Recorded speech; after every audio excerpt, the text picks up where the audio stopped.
El fin de los tiempos. Recordamos que hay un pasaje clave de nuestro estudio de este trimestre en las mañanas de los domingos, el fin de los tiempos. El pasaje lo encontramos en Mateo 24:36 y nos afirma que ni siquiera Jesucristo, ni siquiera los ángeles en el cielo saben de la fecha en que el mundo se acabará.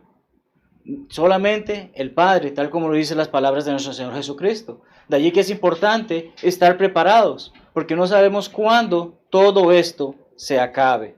No sabemos cuándo será el último de los días. Puede ser en 5 minutos, puede ser en 1000 años. Pero lo que importa es prepararnos para ese gran día. Es así como hemos tenido esta serie de estudios y vemos que ya hemos tenido ya bastantes lecciones y nos aproximamos al final de esta serie de enseñanzas. Y hoy, como mencionamos en la oración, estaremos hablando de el ladrón en la cruz. Sí, el ladrón en la cruz. Un tema que puede ser incluso controversial en algunos casos, porque nosotros cristianos del Nuevo Testamento sabemos que el bautismo es requerido, es necesario para nuestra salvación. Y quizás cuando tratamos de estudiar con alguna persona acerca de este tema, nos va a decir, pero el ladrón no fue bautizado. Pero puedo ser salvo como el ladrón en la cruz. Jesucristo le dijo al hombre que iba a estar en el paraíso, no le dijo, bautízate y te llevaré al paraíso. Y vemos este tipo de argumentos, vemos este tipo de situaciones que quizás ya muchos hemos experimentado y hemos escuchado de otras personas. Es así como entonces empezamos con nuestro estudio. El texto para esta lección es muy fácil. Lo encontramos en Lucas 23, 42 al 43. Está nuestro Señor Jesucristo en la cruz, está este hombre también en la cruz. Este hombre mira a Jesucristo y le hace saber y le dice lo siguiente: acuérdate de mí cuando vengas en tu reino. Y nuestro Señor le responde: de cierto te digo que hoy estarás conmigo en el paraíso.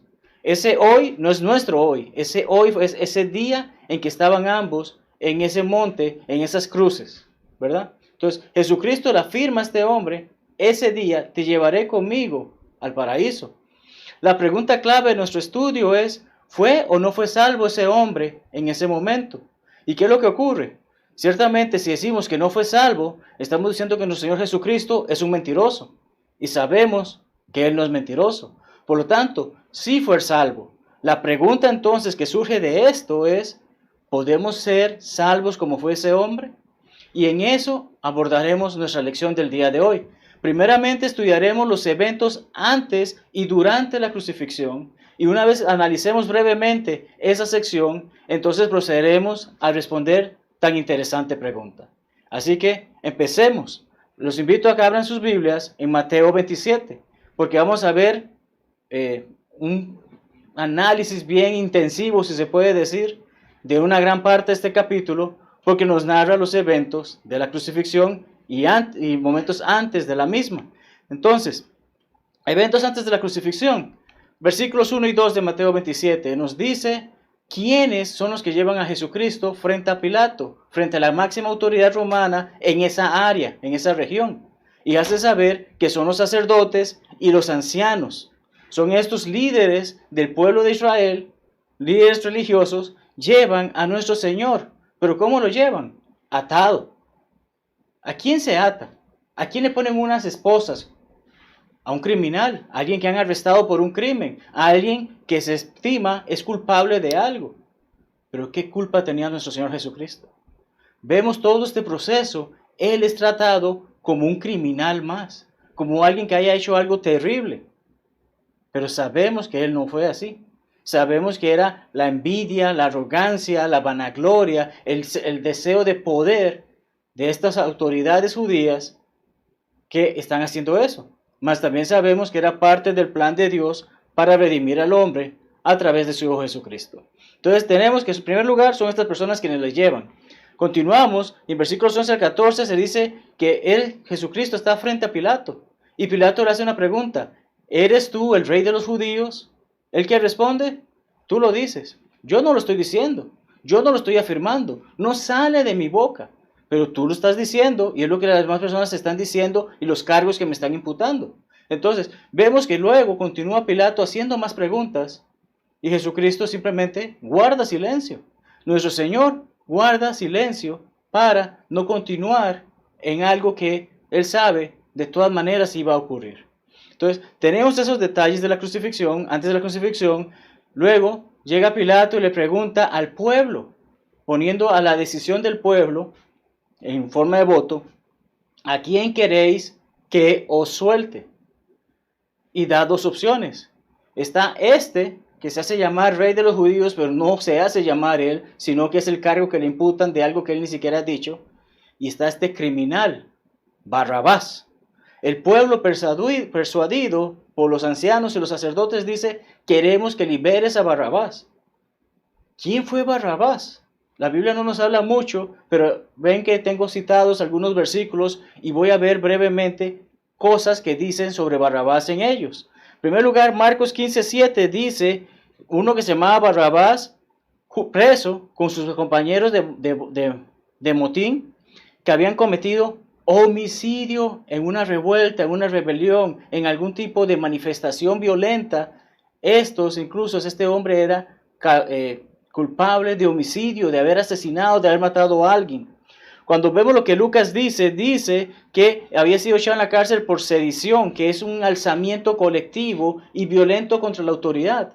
Es una persona que no respetaba la autoridad. Es una persona que hacía las cosas de una manera violenta. Y también vuelve a decir que también estaba no solamente por sedición, sino también por homicidio. Juan en 18:40 nos dice que toda la gente dice, no a este, hablando acerca de Jesucristo, no a este, sino a Barrabás.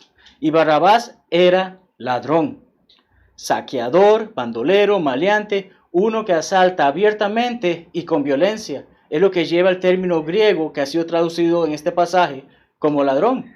Entonces vemos que en los 4 relatos de la vida de Jesucristo, los 4 evangelios, tenemos esta situación en que se refieren a Barrabás como una persona violenta, peligrosa, de mal hacer.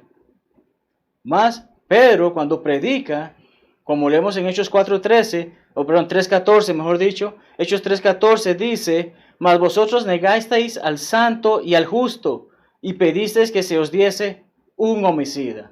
Literalmente, un asesino. Entonces, vemos la situación del pueblo judío, la presión que ejercían estas autoridades de llevar a Cristo, deshacerse de Cristo, de Jesús, como sea. Se da esta situación y vemos todos estos detalles y Pilato, dice, ¿qué haré de Jesús? ¿Qué quieren ustedes que haga con él? Yo no encuentro crimen en este mano, yo me voy a lavar las manos porque este hombre es inocente, este hombre no me representa ningún peligro. Barrabás sí lo presenta, pero ustedes decidieron liberar a Barrabás, así que ¿qué quieren que haga de Jesús? Sea crucificado. La crucifixión no era una forma normal de morir, no era algo de que, bueno, si yo voy a morir, que muera en una cruz, sino que era el castigo, era la penitencia para un criminal. Entonces vemos, en primer lugar, los judíos han hecho saber, Cristo es un criminal para nosotros ojos. Cuando ellos dicen esto, Pilato nuevamente, como menciono, hace saber, no es correcto, pero es lo que ustedes quieren, se hará así.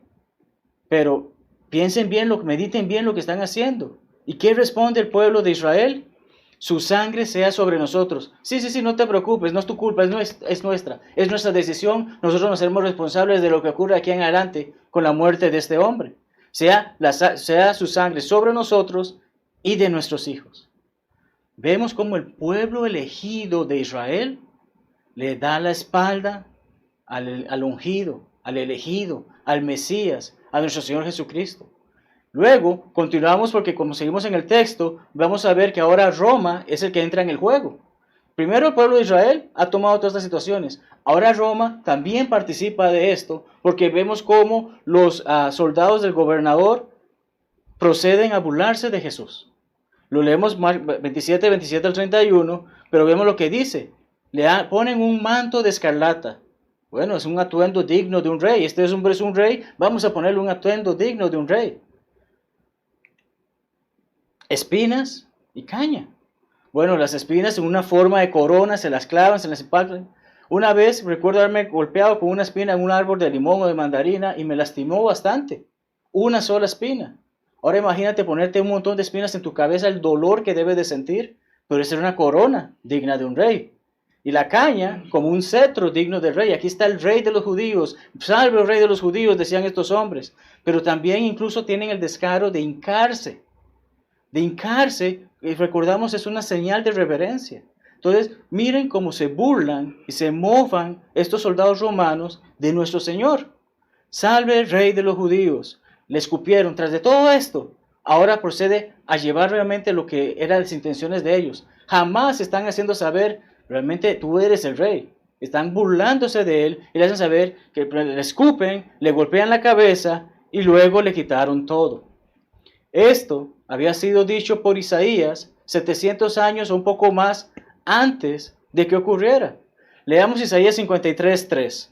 Isaías 53:3 dice: despreciado y desechado entre los hombres, varón de dolores, experimentado en quebranto, y como que escondimos de él el rostro. Fue menospreciado y no lo estimamos. ¿Podemos ver el peso de esas palabras? Todo esto se llevó a cabo.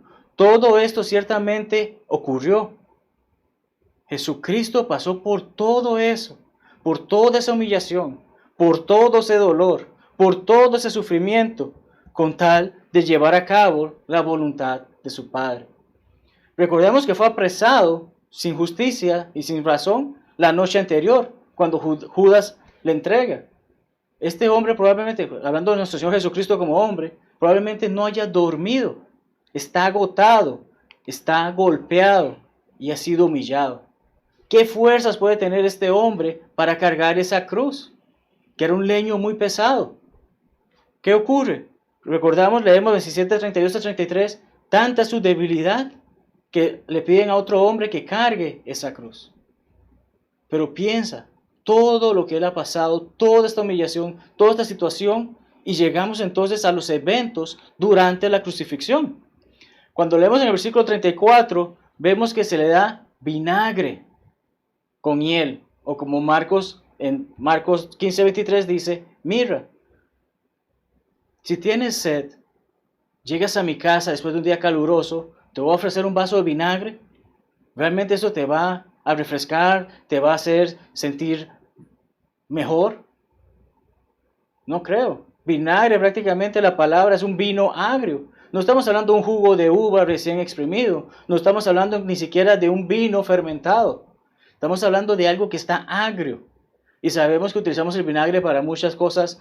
Tiene que ver con aseo y también tiene que ver con la cocina. Pero se le da vinagre con miel. ¿Por qué es importante estos dos elementos? Porque en esa época se tomaban como una especie de sedante. Así como hoy a una persona que está pasando por mucho dolor se le da morfina.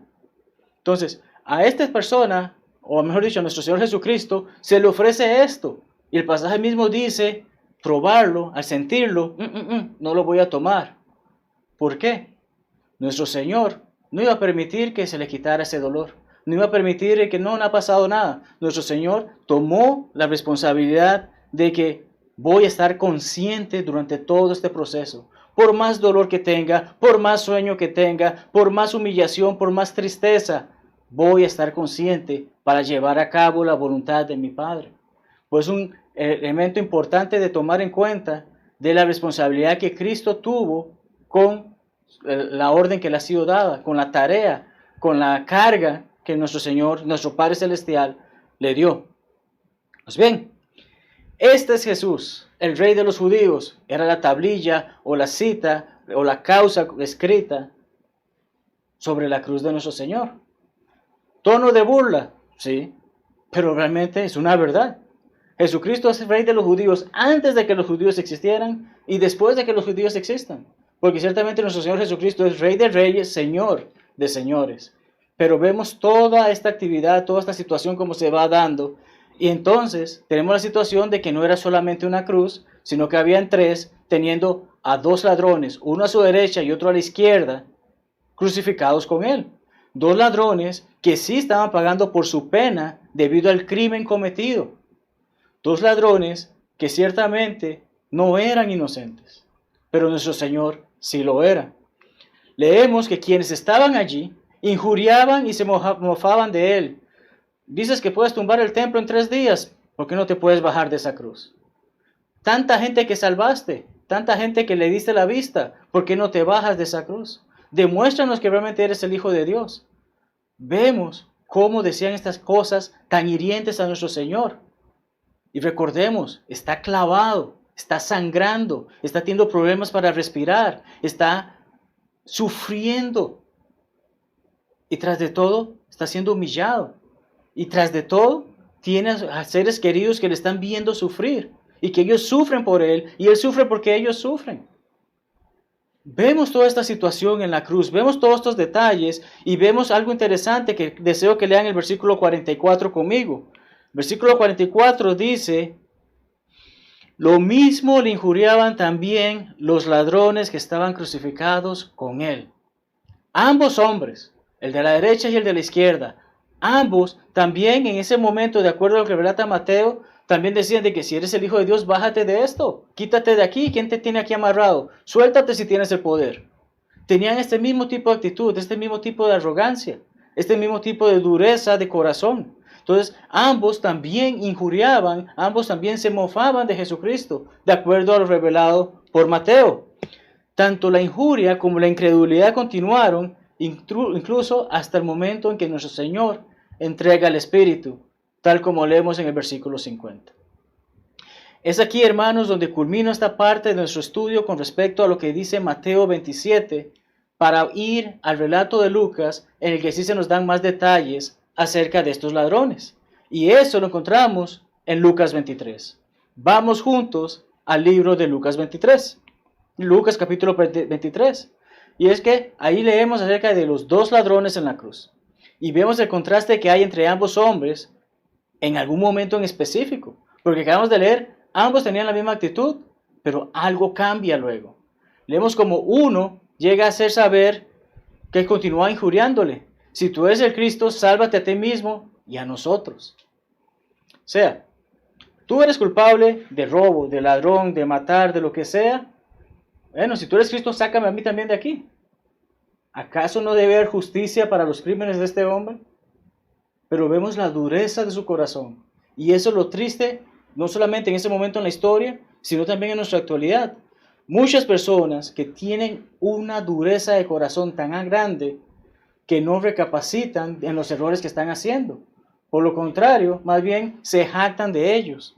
¿Cuán grande puede ser la dureza del corazón de un hombre? Aquí lo estamos viendo.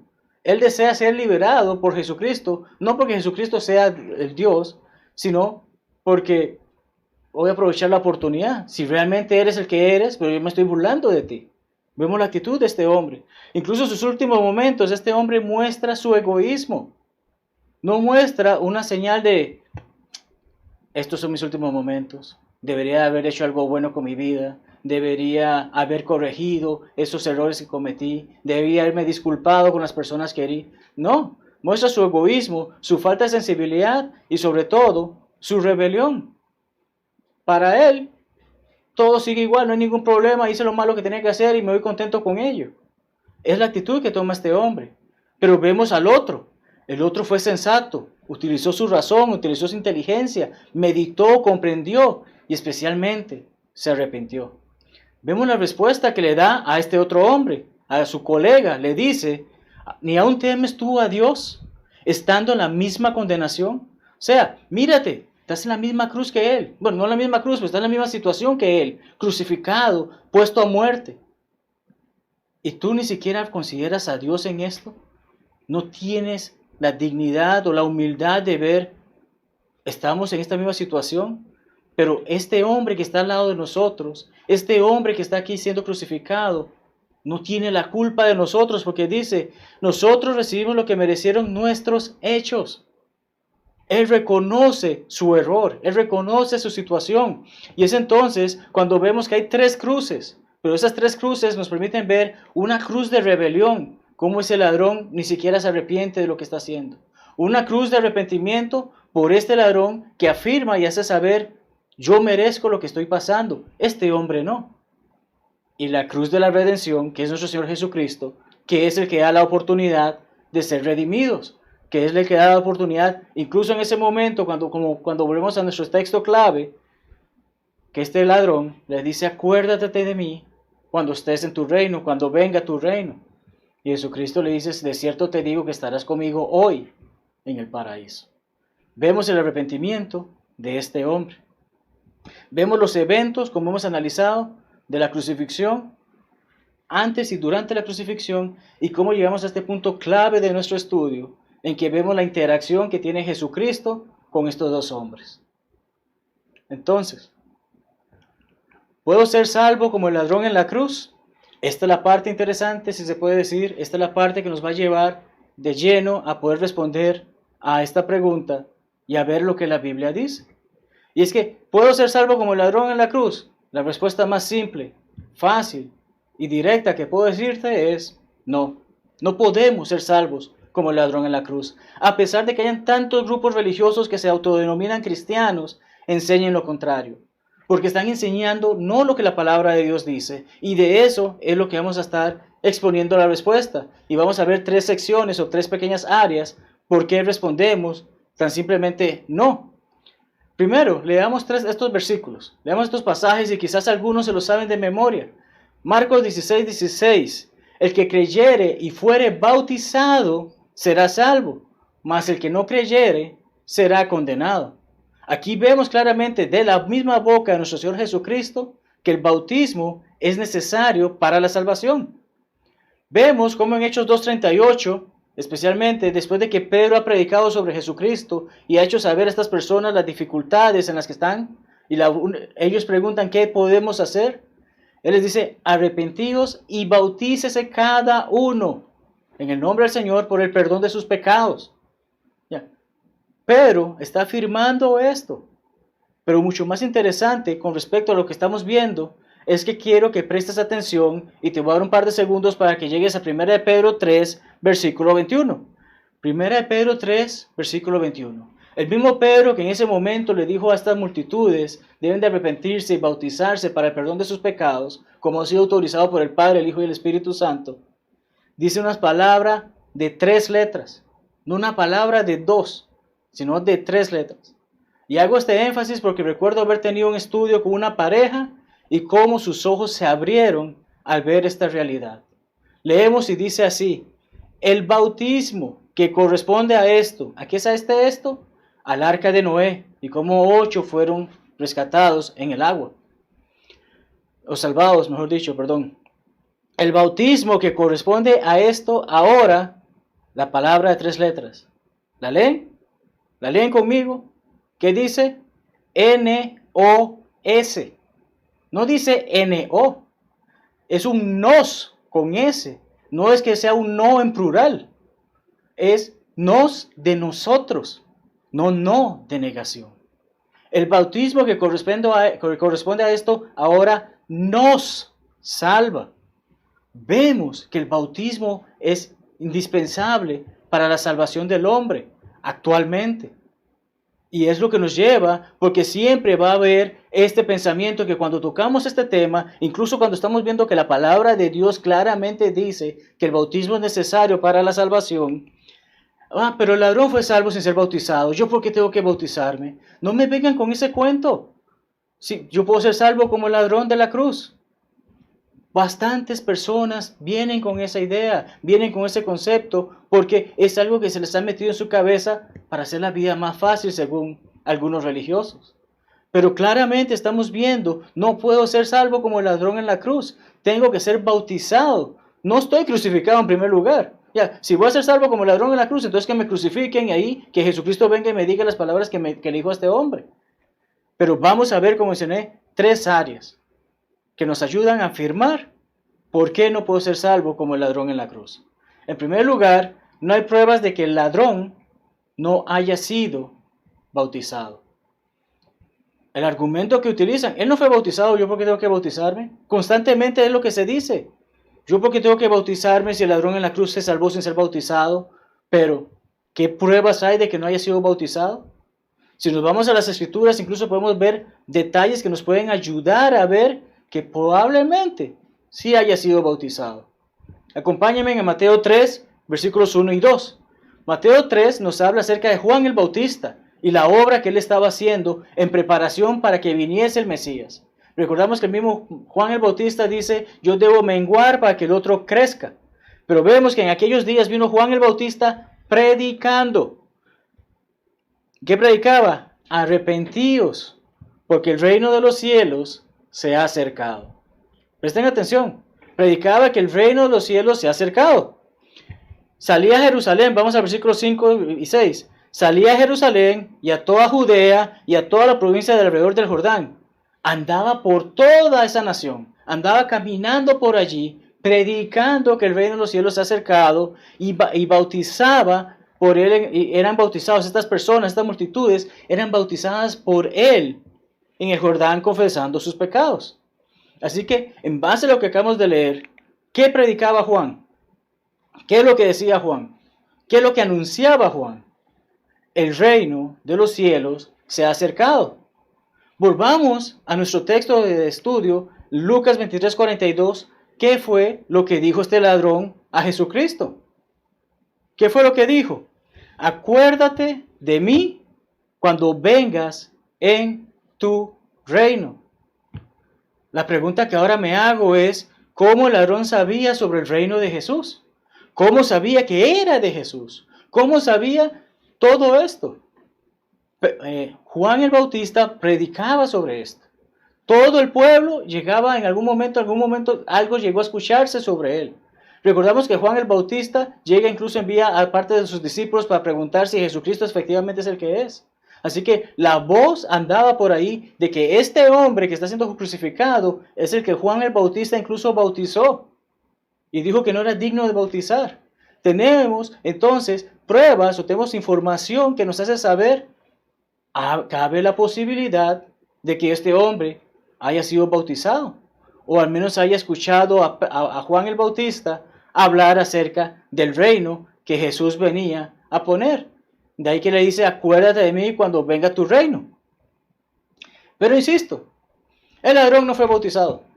Van a seguir estas personas haciendo la misma pregunta, haciendo el mismo argumento. El ladrón no fue bautizado. Entonces, si tienen más conocimiento de la Biblia, si tienen más conocimiento de la historia que cualquiera de los que estamos aquí presentes estudiando en este momento, así como puedo afirmar que ese hombre no fue bautizado, me gustaría que me dijera cómo se llamaba ese hombre. Si estaba casado o no estaba casado, de qué lugar provenía y ciertamente cuál fue el crimen. Sí, un ladrón, pero qué crimen llevó que los llevó a la cruz. Ciertamente ninguna de las personas puede afirmar esta información. Así que como ciertamente nosotros no podemos afirmar si fue o no bautizado, ellos tampoco pueden hacerlo. De ahí que el primer punto es, no podemos asegurar que el ladrón en la cruz no haya sido bautizado, como argumento para decir que no tengo que bautizarme para ser salvo. Pero en segundo lugar, vemos que el ladrón murió y vivió en el Antiguo Testamento. Cuando vemos esto, comprendemos algo que es importante, porque sabemos que ya no nos regimos bajo el Antiguo Testamento, sino bajo el Nuevo Testamento. Pero, ¿cuándo fue que Jesucristo dio la gran comisión? ¿Cuándo fue que Jesucristo dio la orden de que debían de ir por todos los pueblos, por todo el mundo, predicando su palabra, bautizando a las personas y siguiendo enseñando? ¿Lo hizo antes de su muerte o después de su muerte? Acabamos de leer Mateo 27 que habla de su muerte. ¿Dónde encontramos este texto? Lo encontramos en Mateo 28. Al principio dice cómo efectivamente Él resucitó. Pero para haber resucitado tuvo que haber muerto, ¿cierto? Entonces, murió en la cruz. Antes de morir en la cruz fue que le dijo estas cosas al ladrón. Pero muere en la cruz, resucita y luego le hace saber a los apóstoles y a los discípulos, esto es lo que les pido que hagan para que las personas puedan comprender cómo llegar a ser salvos. Marcos 16, 15 y 16 nos dice exactamente eso que hemos mencionado. Les envía a predicar y les informa que deben bautizar a la gente y cómo que el que creyere y fuere bautizado será salvo. Entonces, tenemos esta situación, pero Romanos 6, 3, 4, ¿qué nos dice? Es en el momento del bautismo que representamos la muerte, sepultura, resurrección de nuestro Señor, que entramos en contacto con su sangre. Ya, debemos de morir como Él. Esta representación que hacemos en el bautismo. ¿O no sabéis que todos los que hemos sido bautizados en Cristo Jesús hemos sido bautizados en su muerte? Esta es la pregunta que hace Pablo a los hermanos en Roma. Efectivamente, todo esto nos hace saber, luego que Cristo murió, nosotros también tenemos que dar muerte al viejo hombre para andar en vida nueva, como termina el versículo 4 de Romanos 6. Pues bien, Jesús aún no había entregado el Espíritu, como leemos en el versículo 50 de Mateo 27, cuando habló con el ladrón arrepentido. ¿Qué significa esto? La antigua ley, el Antiguo Testamento, la ley de Moisés, era la que seguía activa en ese momento. Incluso Jesucristo vivió su vida en base a la antigua ley. No pagaré impuestos porque los padres de la patria no lo hicieron. Aunque suene un poco extraño el ejemplo que acabo de mencionar o la cita que acabo de mencionar, es un ejemplo, es una ilustración que nos ayuda a ver esa misma actitud que tienen aquellos que dicen, no me voy a bautizar porque el ladrón en la cruz no fue bautizado. Pero ¿qué pasaría si te digo que precisamente esos padres de la patria que no pagaron impuestos fue porque vivieron en una época en que no habían impuestos? ¿Cómo puedes pedirle a alguien que pague algo que no existe? ¿Cómo puedes pedirle a alguien que haga algo que no se ha establecido aún? ¿Cómo puedes establecer una ley a los padres de la patria de una ley que no existía en su tiempo y que cuando murieron aún no existía? De esa misma manera podemos comprender entonces que efectivamente este ladrón vivía bajo el Antiguo Testamento. Muere junto con Jesucristo, pero el Nuevo Testamento aún no entra en función. Es de allí que entonces, en ese momento, distintas situaciones aplican para el ladrón. Pero cuando entra la nueva ley, y hablaremos de eso en unos minutos antes de finalizar nuestra clase del día de hoy, cuando entra esa nueva ley, ahora nos regimos por ella. Y veremos más sobre ello. Porque nuestro tercer punto es que ciertamente las Escrituras nos afirman que Jesús tuvo la potestad de perdonar pecados en la tierra. Marcos 2. En Marcos 2 encontramos este evento en donde hay un paralítico que quiere entrar en contacto con Jesucristo, quiere verle, quiere hablarle, y sus amigos hacen lo que sea para llevarlo allí, al punto que incluso rompen un techo para hacerle entrar al paralítico. Jesucristo, ¿qué le dice a este hombre? Le dice, al ver Jesús la fe de ellos, dijo al paralítico, hijo, tus pecados te son perdonados. Y esto causó una gran ira, un gran alboroto entre los que estaban presentes ahí, que ¿qué blasfemia es esta? El único que puede perdonar pecados es Dios. ¿Cómo se atreve este hombre a decir esto? Pero quiero que prestemos especialmente atención al versículo 10. Empezando, mejor dicho, en el versículo 9. ¿Qué es más fácil decirle al paralítico? ¿Tus pecados te son perdonados? O decirle, levántate, toma tu lecho y anda. Pues para que sepáis, aclara Jesucristo, que el Hijo del Hombre tiene potestad en la tierra para perdonar pecados. ¿Qué involucra esto? Jesucristo tenía todo el poder y toda la autorización por parte del Padre para que estando en la carne, Él pudiese decirle a la persona, tus pecados te son perdonados. Él tenía ese poder. Ningún hombre lo tiene. Ningún hombre, por más que se haga llamar papa o lo que sea, tiene poder en la tierra para decir, tus pecados son perdonados. Solamente Jesucristo lo tuvo.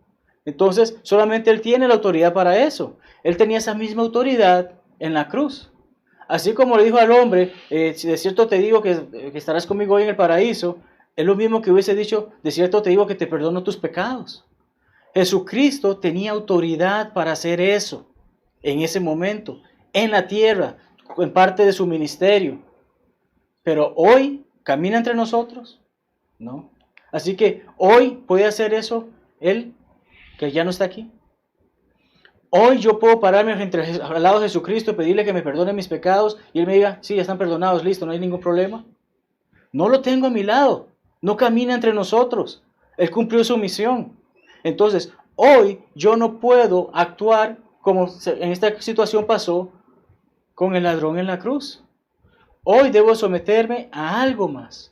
Y ese algo más es precisamente el Nuevo Testamento.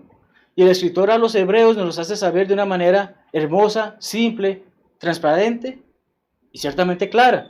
Hebreos 9, 15 al 17 dice, así que por eso es mediador, hablando de Jesucristo, Él es el mediador de un nuevo pacto, para que interviniendo muerte para la remisión de las transgresiones que había bajo el primer pacto, los llamados reciban la promesa de la herencia eterna.